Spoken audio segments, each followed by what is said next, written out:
Bienvenue chez Obscurlist pour des podcasts de jeux de rôle dans des univers sombres. Nous allons jouer le scénario L'île des morts du supplément Taroticom de Cult. Shadowcat interprétera Wendy, une femme d'affaires de New York. Rakonju incarnera Amber, une jeune fêtarde de 19 ans. Yarian jouera Adam, un jeune garçon de 12 ans qui retourne chez sa mère. Et Eolias sera Simon, un trekker de 29 ans. Tous rentrent d'un voyage à Bangkok et sont dans l'avion du retour. Bonne écoute de l'île des morts, épisode 1. Nous commençons à vous présenter Simon Wilkes. Je suis Simon, un jeune ingénieur diplômé du MIT. J'ai récemment fait une virée à Bangkok en solo parce que je me posais quelques questions vis-à-vis de ma relation avec ma compagne Janet Baker. Et je suis parti comme ça, voilà, 2 mois, le sac sur le dos et tout ça. Et j'ai suivi une jeune femme du nom de Kerry. Je l'ai rejoint, elle et 3 de ses amis, dans une virée un peu, je dirais, étrange. Parce qu'en fait, on est allé sur une île, on a consommé alcool et des produits que je ne sais pas ce que c'était, des petites pilules. Et ce qui s'est passé, c'est que je me suis réveillé couvert de sang. Il n'y avait plus personne. Et je suis un peu... Je reste un peu hagard de toute cette expérience, je sais pas trop ce qu'il en est.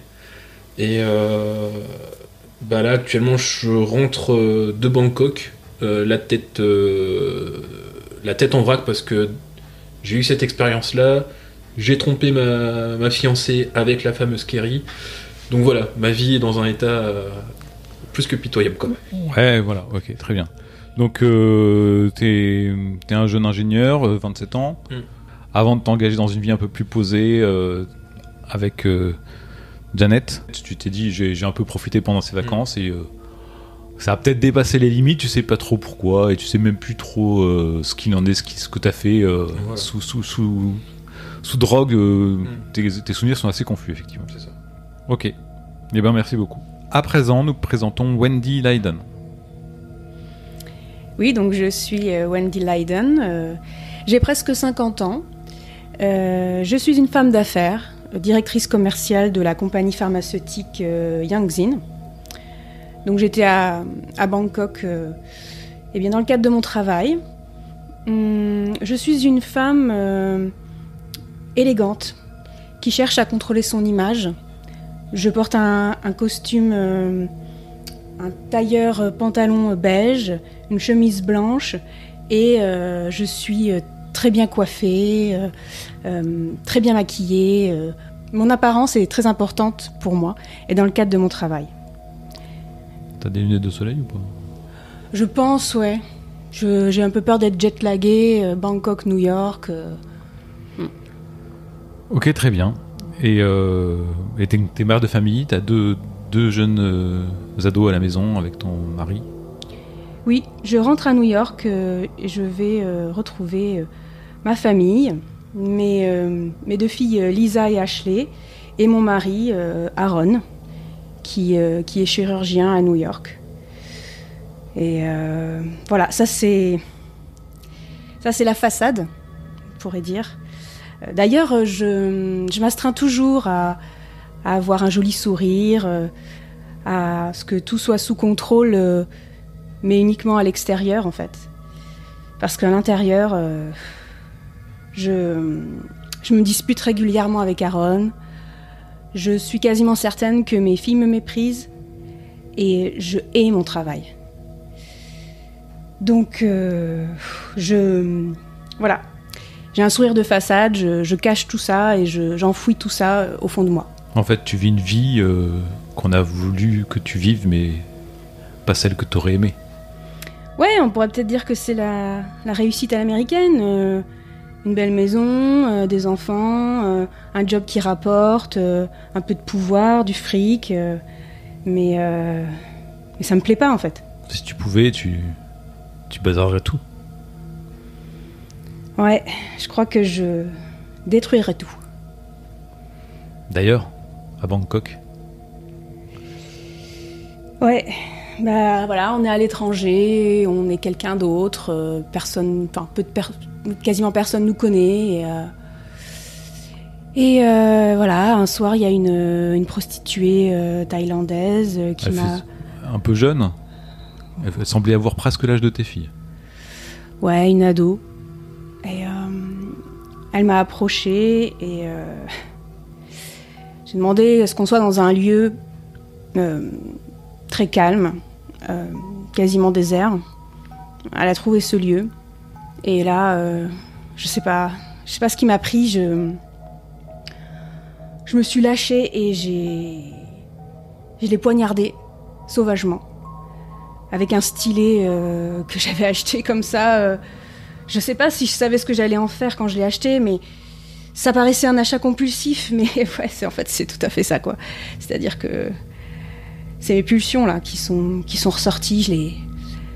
Je l'ai massacrée là. Et je sais pas. C'est la première fois cette nuit-là que j'ai bien dormi. Ça t'a fait du bien. T'as pu enfin libérer tout ce qui bouillait en toi. Enfin, c'est passé maintenant. T'es dans l'avion, t'es avec Brian, ton collègue. Tu vas retrouver ta famille. Mais je crois que je boue toujours à l'intérieur. Merci beaucoup. Nous présentons à présent Amber Wilson. Alors moi c'est Amber Wilson, j'ai 19 ans, je suis jeune, je suis assez jolie, je suis très fêtarde. D'ailleurs je suis partie à Bangkok avec ma meilleure amie Jennifer pour profiter de la vie puisque je commence la fac à l'automne, donc dans l'attente j'avais envie de me faire plaisir, de faire la fête, de rencontrer des gens avec plus si affinité, même si... j'ai mon petit ami Eric qui est resté à New York. Et puis l'essentiel pour moi, c'est toujours la mode, qu'on me trouve jolie, agréable, polie, enfin tout dans l'apparence. Et donc t'as bien profité en fait en Thaïlande. Tu fais une pause avec ton copain. Ça t'a pas empêché d'aller voir par-ci par-là et de t'amuser follement. Alors oui, j'ai fait la fête, j'ai bu, j'ai consommé certaines choses, j'ai rencontré des hommes sans le lendemain, hein, mais moi je considère que voilà, c'était une parenthèse et que c'est pas forcément trompé, et puis voilà, c'est une parenthèse qui a lieu à l'étranger. On s'amuse, on profite de la vie, quoi. Exactement, j'ai 19 ans. Bon, après, c'est vrai que pour faire plaisir à mes parents, je veux commencer des études à la fac, mais moi, mon vrai projet, c'est de lancer mon blog Amber Fashion, parce que vraiment, je suis une passionnée de mode et je pense que j'ai du talent pour ça. Ouais. Bah, tout s'est bien passé pendant ces vacances. Peut-être moins bien pour Jennifer, ton amie. Oui, il y a une semaine avant notre départ, on est allé dans une boîte un peu bizarre, on a pris des trucs qui nous ont un peu fait tourner la tête et oui, j'ai surpris que Jennifer avait disparu, je l'ai cherchée partout et j'ai vu une scène atroce, je l'ai vue se faire attacher, violer par un homme monstrueux et j'ai réagi pour la protéger, j'ai pris une statue de Bouddha et j'ai tapé. J'ai tapé et je suis partie. Donc tu l'as sauvée en fait. Ouais, je lui ai sauvé la vie. Enfin, Jennifer, c'est mon double, c'est ma sœur, c'était insoutenable. Tu as sauvé la vie, mais t'as tué quelqu'un ou pas, tu sais pas. Si, vu le bruit, pour moi, il est mort ou handicapé, mais... De toute façon, c'était filmé. Ouais, c'était filmé et en fait, j'aurais pas pu vivre sans Jennifer, donc... Faut juste pas que le film traîne trop sur le net, on sait pas ce qu'on y verrait. Ouais. Un snuff movie qui finit par un crime, ça peut toujours vendeur. J'avoue que j'y ai pas pensé. Merci beaucoup. Et enfin, nous présentons Adam Gaolin. Donc je m'appelle Adam Gaolin. Je suis un enfant de 12 ans. Malheureusement, je me retrouve avec des parents divorcés. Des parents qui sont très occupés d'ailleurs. Donc il m'arrive de voyager avec mon père, ce qui est donc à présent. Je suis allé avec lui à Bangkok. J'étais dans une maison avec une nounou qui s'est occupée de moi. Ça m'a permis de me faire un ami, qui est très sympathique au demeurant, mais ma nounou ne semblait pas trop l'aimer. D'ailleurs, le lendemain, j'ai eu une nouvelle nounou. Je ne sais pas pourquoi exactement, mais bon, je m'y suis fait. Et puis donc là, je repars avec mon père pour me rendre à New York pour retrouver ma mère. C'est ça. En fait, ton ami, c'est Gan. C'est un Thaïlandais. Et t'étais très complice avec lui, tu t'amusais bien. Faut dire que ton père, il est jamais là, il est toujours au travail. Et en fait, vous faisiez tourner la nounou en bourrique, quoi. Elle t'accusait de lui piquer ses affaires, de piquer dans de l'argent. Je reste assez jeune, donc je suis un peu espiègle, donc j'aime bien un peu m'amuser. Voilà, elle arrêtait pas de te dire de pas traîner avec Gan, que c'était un vilain garçon qui mauvaise influence et tout. D'ailleurs, elle l'appelait Phi Tai Hong. Ouais, c'est ça. Je sais pas trop ce que ça veut dire. Et, pas du tout. Bah, tu t'en es plaint. Effectivement, tu te rappelles pas spécialement d'avoir parlé à ton père, mais toujours dit que quand on avait discuté avec Gan le lendemain, elle était plus là, nous, elle était en place. Bon, ça te va bien en fait. Oui, je suis en début d'adolescence, donc je suis un peu centré sur moi-même, donc c'est pas très très grave. Je sais que mon père est très occupé. Ouais, la vie d'être adulte, Voilà, quand j'ai besoin de quelque chose, je lui demande. Bon, j'ai la chance d'avoir des parents aisés. Voilà, c'est ça. Bon, bah, ça te fait un ami chez ton père en tout cas. Oui, ça c'est bien. C'est bien. Et donc là, t'es dans l'avion et tu repars pour New York voir ta mère. C'est ça. Je suis sûrement en train de regarder un film avec les écouteurs ou de jouer à ma console pendant le trajet qui doit durer quand même quelques heures. Ben, merci beaucoup.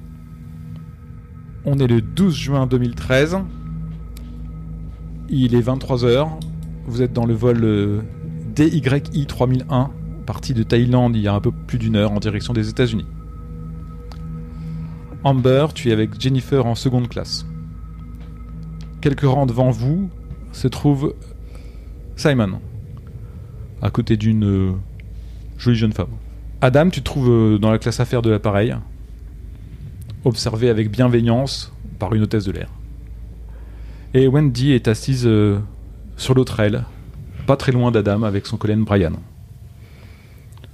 Je veux bien que vous me disiez chacun quel est votre état d'esprit, à quoi vous pensez, qu'est-ce que vous faites, si vous êtes près de la fenêtre, près du couloir, enfin bon, voilà, comment... Bah, moi je suis bien, là, je suis assis dans mon siège, j'ai l'habitude de voyager en classe affaires, de prendre l'avion, ce genre de transport, donc je suis tout à fait à l'aise. Je connais déjà un peu les us et coutumes, j'ai tout de suite pris ma console, le casque, et je suis dans mon petit truc en train de jouer aux jeux vidéo. Très bien.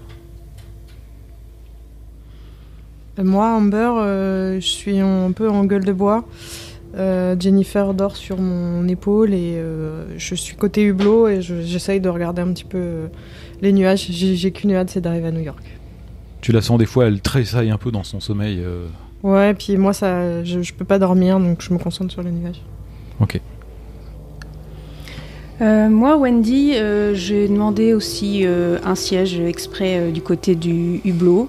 Mais en fait, je le regarde pas parce que j'ai mis mon masque de nuit et mes écouteurs avec de la musique. J'ai pas envie qu'on m'emmerde. J'aimerais bien pouvoir dormir pendant ce trajet pour pas être trop jet-lagué quand on arrivera à New York. Ok.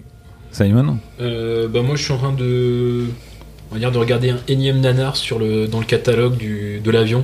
Le but, c'est que je monopolisais toute l'attention sur un truc autre.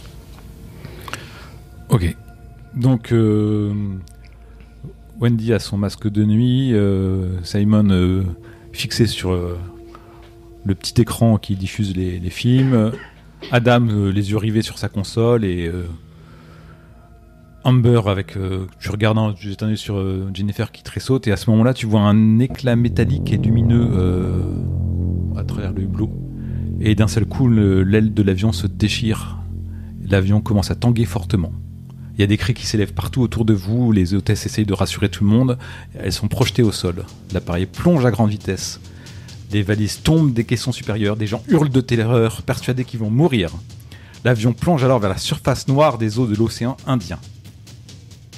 C'est le crash. Quand vous revenez à vous, l'eau remplit la carlingue. L'avion a été coupé en deux. Des gens hurlent, d'autres sont déjà morts. Il fait noir. Et l'eau noie rapidement l'intérieur de l'appareil. Il va falloir nager. Qu'est-ce que vous faites ? Bah moi c'est au secours, aidez-moi s'il vous plaît. Moi je suis paniqué. Je m'y attendais pas. J'appelle à l'aide et je vois qu'il n'y a pas mon père puisque normal il est pas venu. Et donc j'essaie d'appeler à l'aide. Je sais pas vers qui me tourner. Je suis paniqué. Autour de toi, il n'y a pas d'adulte responsable qui puisse s'occuper de toi. Tu vois les visages livides d'une hôtesse de l'air sous l'eau, les yeux ouverts, la bouche ouverte et qui semble s'être noyée avant de t'apercevoir que le bas de son corps est découpé en deux. Bah, en pleurant et j'essaie de patauger pour sortir puisque je vois l'eau monter je suppose donc ouais. Tout en pleurant j'essaie de nager, de m'éloigner. Donc t'as tout lâché, console et tout ça, voilà. de... Je vous écris, je pense quand je vois certains cadavres, je suis surpris, j'essaie de sortir. D'accord. Moi, je cherche Jennifer. Elle n'est pas à côté de toi. Je tourne sur moi-même, je la cherche. Vraiment, je la cherche. L'avion a été c'est coupé en deux devant toi. En fait, elle a dû être projetée par le choc quelque part, ou elle est dans l'eau quelque part au fond, sous des valises qui sont tombées. C'est noir, tu ne vois rien. L'eau t'arrive au cou. Elle commence à monter. Il en va de ta survie. Il faut que tu t'en sortes. Je plonge quand même en ouvrant les yeux pour essayer de la voir. Et en voyant que je ne la vois pas, là pour le coup, je m'extirpe de l'avion, c'est ça ? Je suis encore coincée dans le... Ouais. Je m'extirpe de l'avion et j'essaye de mettre mon corps sur un bout de tôle qui n'est pas encore en train de couler. D'accord. Pour essayer de voir si je la vois toujours pas. Parce qu'avec un peu de chance, si elle s'est fait éjecter, elle est déjà à la surface quelque part. Voilà, donc je sors et j'essaye de me sécuriser au mieux en sachant très bien que ça va couler. Bon, t'essayes de sortir, ok. Ouais. Il est pas loin de moi de mémoire Il est en classe affaires, toi t'es pas en classe affaires. Moi je suis pas en classe affaires. Non. Ah non, il est en classe affaires. Ah oui, non, oui, d'accord. Ah oui, bah non, Parce que je me disais, dans ce cas, j'ai juste. Tu m'as dit que j'étais à côté d'une jeune femme. Je regarde vite fait si elle est encore là, si elle est encore en vie. Si la deuxième réponse est bonne, je vais essayer de l'aider à ce qu'on s'extirpe tous les deux quoi, de la carlingue. En fait, elle n'est pas là. Elle n'est pas à côté de toi. T'as juste, quand tu regardes ta main, t'as juste un de ces faux ongles cassés plantés dans la main. De terreur, elle a dû te la saisir et s'agripper à quelque chose, mais elle n'est plus à côté de toi. Tu es tout seul. Il y a quelque chose qui te saisit la cheville. Bah, je regarde. Tu vois, c'est la main de quelqu'un qui semble tirer vers toi. Alors question, la main ou la main Le corps est avec, évidemment. D'accord.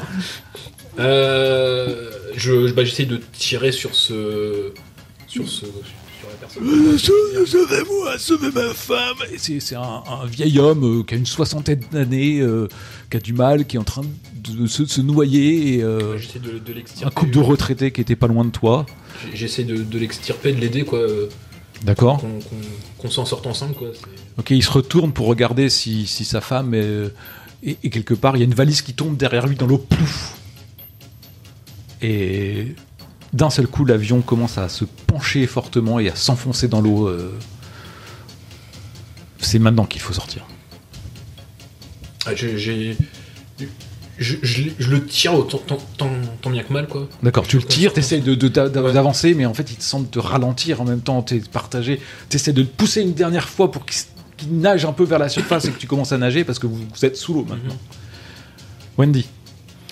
Moi, je pense que je passe en mode pragmatique direct. Si je vois l'eau monter, j'essaye de mettre mon sac à main en bandoulière, d'enlever ma veste et de nager. ou enfin de frayer un passage. Et si je vois, alors je sais pas si je suis à l'avant de l'avion peut-être. Et en fait, faut que tu nages vers l'arrière. Tu nages vers l'arrière parce que l'avion s'est coupé en deux, c'est la tête de l'avion plonge dans l'eau et toi c'est. Ah donc faut monter. Tu remontes vers l'arrière, ouais. En fait, évidemment, je me dirige vers l'extérieur de l'avion et je pense que je pourrais peut-être vociférer des trucs du genre mais suivez-moi, c'est par là. Mais en fait, je n'essaye d'amener personne. En fait, je cherche à sortir moi le plus vite possible et de m'éloigner de la carlingue. D'accord, tu remontes, vers la surface, tu nages et quand enfin tu arrives à l'air libre et à prendre ta respiration, passe fugitivement dans ton esprit le fait que Brian était à côté de toi, tu ne sais pas où il est, mais peu importe. Quelques têtes sortent par-ci par-là. Souvent, elles sont sur un tronc inanimé, car les personnes sont mortes. Quelques cris, des débris en feu.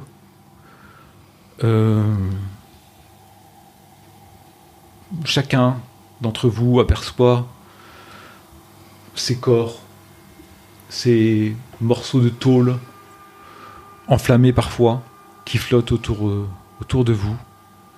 Il y a des vagues. Vous entendez le gros bruit de la carlingue qui plonge dans les abysses.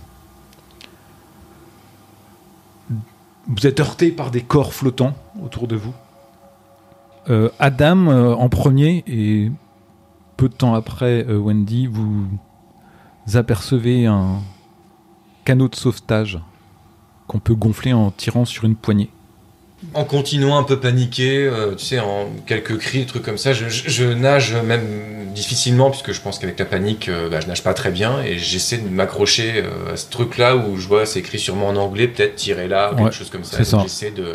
Tu tires bien mal, voilà. Un gros bruit, ça se déplie d'un seul coup, et vous entendez tous, vous qui êtes sortis de l'eau, un bruit comme ça caractéristique et quelque chose qui se déploie d'un seul coup, un espèce de canot de sauvetage.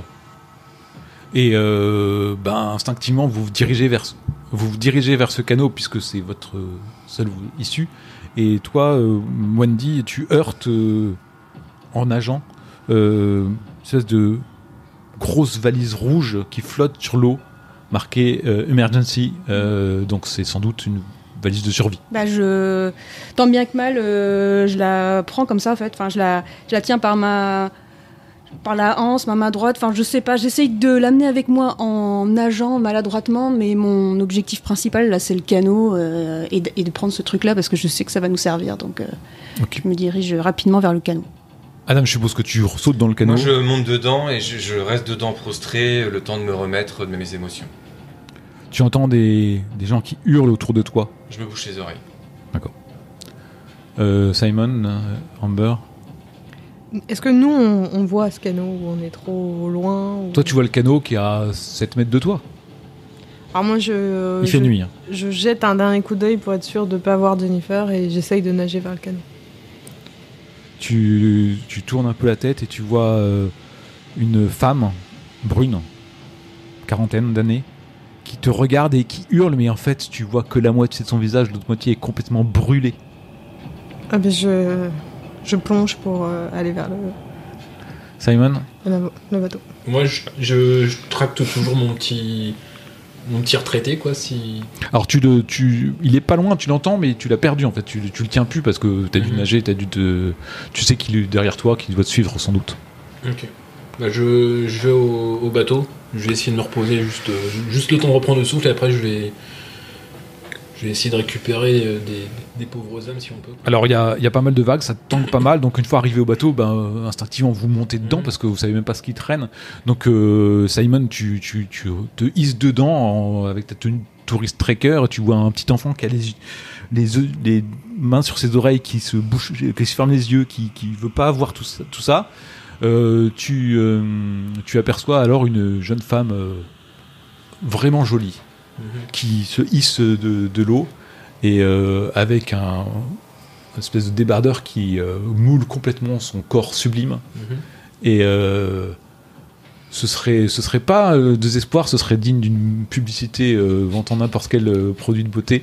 Et elle se hisse dans le bateau Et à ce moment-là, vous entendez un bruit sourd. C'est Wendy, une femme d'une 50aine d'années qui assez déterminée, qui met une main et qui commence à essayer d'hisser une espèce de grosse valise rouge marquée Emergency avec une croix blanche dessus. Vous l'aidez à hisser la valise ou pas? Ah oui. Oui, Je pense que je balance la valise en premier, comme ça, et puis après j'essaye de monter sur le canot. Mais je m'attends pas à avoir de l'aide, j'essaie de monter toute seule en fait. J'essaie de mettre toute ma force pour monter dessus. Tu montes sur le canot, pas de problème. Alors Simon, il est un peu perdu. Il s'approchait pour la valise, il la voit atterrir et tu te hisses dans le canot. Et vous entendez des cris autour de vous, des gens qui vous appellent, etc. D'ailleurs, il y a une forme là qui passe à côté du bateau. Sans doute, quelqu'un a récupéré. Ah bah moi, ce que je fais, c'est que je vais essayer de la happer direct. Ok, donc tu prends la personne qui arrive et en fait tu tires et il y a que sa jambe en fait. Tu as une jambe entière dans les mains et tu vois l'os de la hanche brisée. Tu jettes ça. Je hurle. De dégoût, tu hurles. À côté de vous, vous entendez des gens qui hurlent, qui appellent à l'aide. Alors toi, Adon, tu entends pas. Tu as juste vu qu'il y avait des gens qui étaient montés dans le bateau. Peut-être ça te rassure. Des gens vont prendre les choses en main. Vont prendre soin de moi, oui. Et mais tu entends ces bruits encore, peut-être tu gardes tes... Oui, je suis frustré, j'ai besoin de me remettre, c'était beaucoup d'émotions pour moi.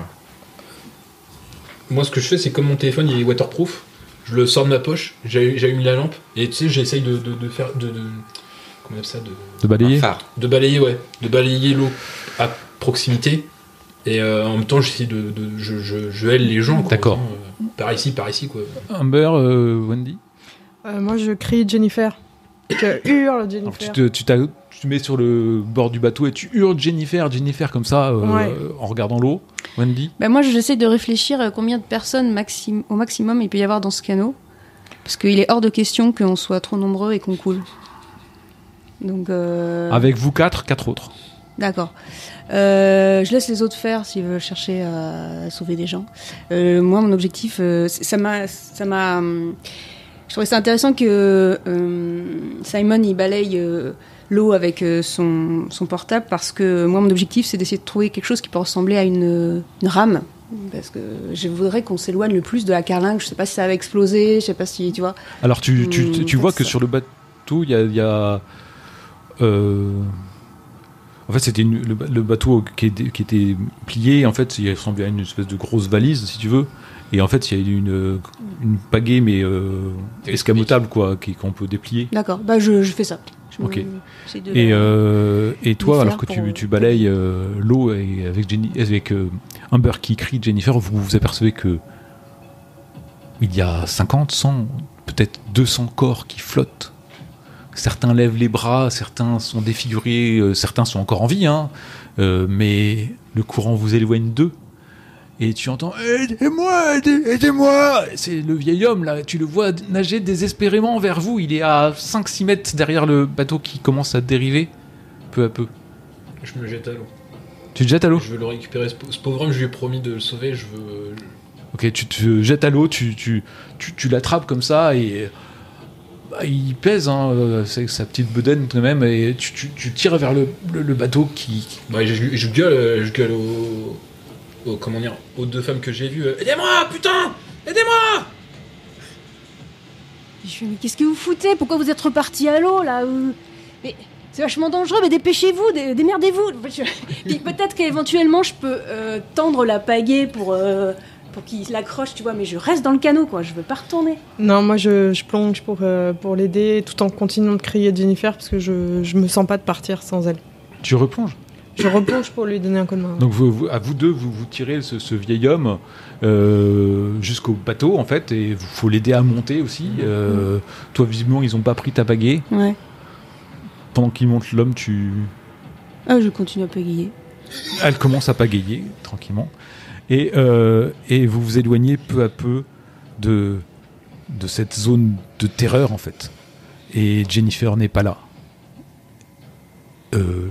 La jeune femme, Emily, n'est pas là.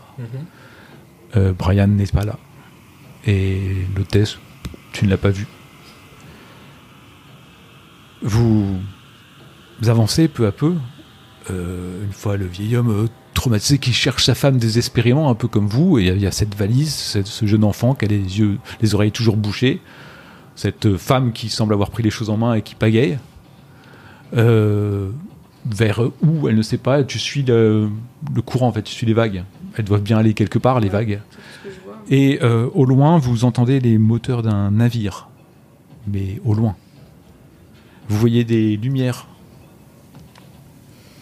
Et vous finissez par le voir disparaître alors que vous vous éloignez dans une direction complètement opposée. Moi, par contre, je fouille frénétiquement dans la valise si je peux pas trouver ça une fusée de détresse ou un truc comme ça. Dans la valise, tu trouves un pistolet lance-fusée avec 4 fusées. D'accord. Une lampe torche. Un paquet de rations. Un paquet de bouteilles d'eau d'1 demi-litre. Un kit de premiers soins. Une corde. Du scotch renforcé. Et un couteau. Il y a de quoi faire. Maison. Ok. Bah déjà, je vais utiliser une des fusées. Je vais tirer.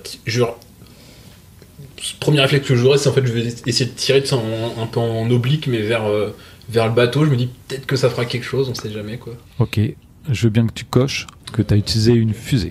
Moi, je pense que bêtement, avec la pagaie, je fais essaye, tu sais, parce que on sait jamais. Mais ils sont tellement loin, c'est impossible, quoi. Mais c'est un réflexe de détresse. Vous n'entendez pas de bruit particulier, de moteur qui vient vers vous. Vous ne voyez pas une lumière qui se tourne vers vous. Vous êtes seul, ballotté par ce courant. Adam, tu as enlevé tes... Je sors de mon mutisme, puisque là je vois que j'entends plus les cris des gens. Je pense que l'avion a sûrement coulé. Donc là je commence un peu à voir ce qui se passe autour de moi. Je vois une femme qui est en train de pagayer, une autre qui est dans ses pensées, quelqu'un qui sort un pistolet. J'ai l'impression d'être sauvé là. Je me dis, tu vois un vieil homme qui regarde dans sa main une photo. Donc j'ai l'impression que ça va déjà un peu mieux. Je me dis avec autant d'adultes, voilà, on est sauvé. Et du coup, machinalement, je sors mon téléphone. Et puis je me dis, je vais appeler ma mère pour la rassurer en disant que c'est bon, je suis sauvé, ça va aller mieux. Et je commence donc à composer le numéro, il est enregistré, à l'appeler avec mon téléphone. Avant de réaliser que tu n'as aucun réseau ici. Et je réalise que j'ai aucun réseau.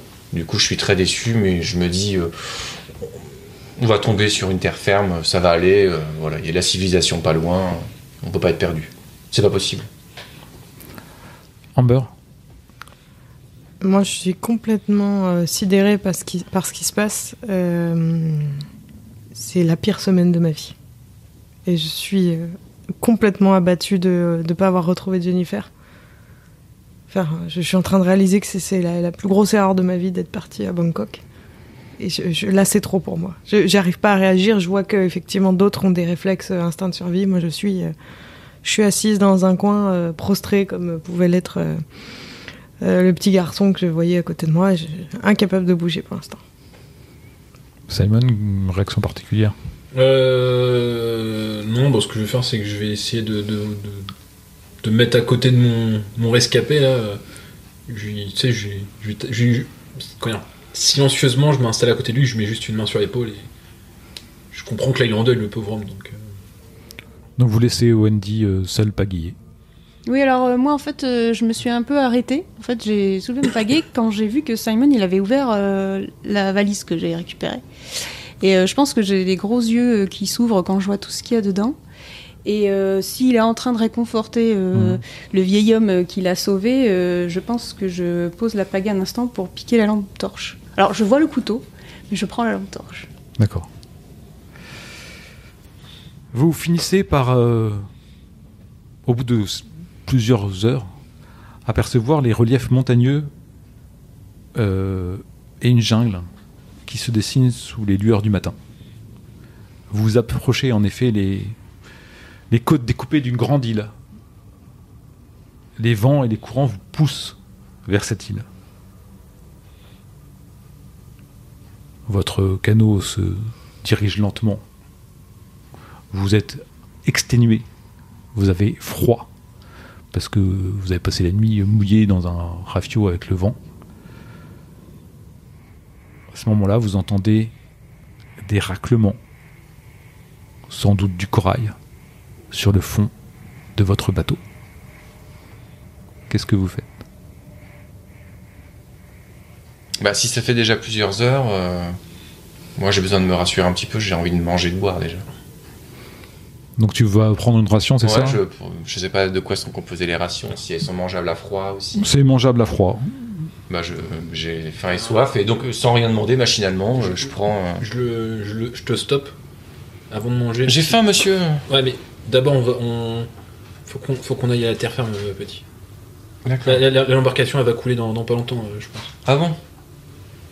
Très bien. Donc moi, ce que je fais, par contre, je m'affaire à tout refoutre à tout remettre dans la valise. Après, je regarde, je fais bon, je sais pas si, tu sais, je remarque peut-être pas forcément qu'il manque la loupiote, mais je referme, je prends la valise, je prends le vieux, je le secoue un peu pour leur donner entre guillemets l'envie de vivre. On est à combien du rivage là ? Combien de mètres ? 50-100 mètres. Ah, quand même. Ah non, ouais, je pensais que c'était moi aussi. bon. Je sais pas, avec ma pagaie, j'essaie de voir s'il y a beaucoup de corail ou pas. En fait, mon idée, c'est de vérifier si moi je me mets à nager, si je peux m'érafler ou pas. D'accord. Donc 50-100 mètres, tu vas toujours à la nage ? Non, je pensais que c'était moins que ça. Mais dans ce cas-là, par contre, je me prépare quand même à sauter. D'accord. C'est-à-dire que je me dis, à la moindre occasion... Amber, Adam ? Moi, je regarde quand même ce qu'il y a au fond de l'eau parce que je me pose la question et je le demande aux autres si on prendrait pas la décision de tous sauter du canot pour essayer un peu de le surélever pour éviter de l'éventrer, si on revoit une autre île plus loin ou des bateaux pour en fait préserver notre rafio. Pourquoi faire ? Et les secours vont arriver, ça sert à rien. Je suis pas sûre, hein.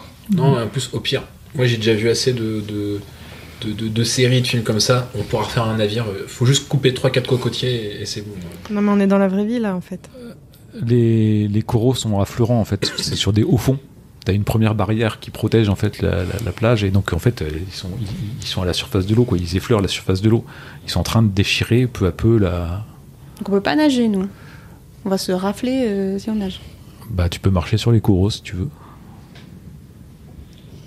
Je reste dans le bateau. Pour moi, c'est un bateau qui va arriver pas à quai, mais sur la plage, donc je vois pas pourquoi il faudrait sauter. En plus, je commence à être un peu séché. Je me dis, je vais être encore tout mouillé, je vais avoir froid et tout. Non, je reste dans le bateau.